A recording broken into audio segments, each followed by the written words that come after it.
আমি ধ্বংস। এই জীবনে যতটুকু দুঃখ আমি পেয়েছি, সত্যি বলছি, তার এক বিন্দু পরিমাণও বহন করার শক্তি আমার ছিল না।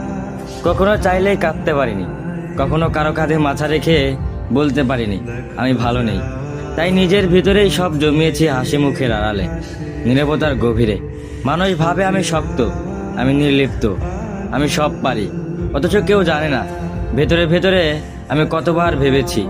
একা রাতে বালিশ ভিজিয়েছি, চোখের জল দিয়ে গোপনে যুদ্ধ চালিয়ে গেছি। আমি নিজেকে এতবার জোড়া লাগিয়েছি যে এখন নিজের আসল রূপটাই ভুলে গেছি। কখনো ভাবিনি হয়তো এই দুঃখগুলো সামলে নিতে পারবো, হয়তো সময় ঠিক করে দিবে সব কিছু। কিন্তু বাস্তবতা হলো আমি আয়ত্তের বাইরে দুঃখ ধারণ করতে করতে এখন নিজেই ধ্বংস হয়ে গেছি। এখন মনে হয় আমি নেই, আমি কেবল এক ভাঙা মানুষ, যার ভিতরে অনেক কথা জমে আছে কিন্তু শোনার কেউ নেই। সবাই বলে খারাপ সময় সবসময় থাকে না, সময় ভালো হয়ে যাবে, কিন্তু কেউ বোঝে না সময় শুধু ক্ষত তৈরি করে, সেগুলো শুকায় না। আমি এখন কেবল একটু নীরবতা, মুখে হাসি, চোখে অন্ধকার আর মনে একরাশ দুঃখের বোঝা নিয়ে প্রতিদিন বেঁচে থাকার অভিনয় করে যাই। আমি ধ্বংস হয়েছি, তবু মুখে বলি আমি ভালো আছি।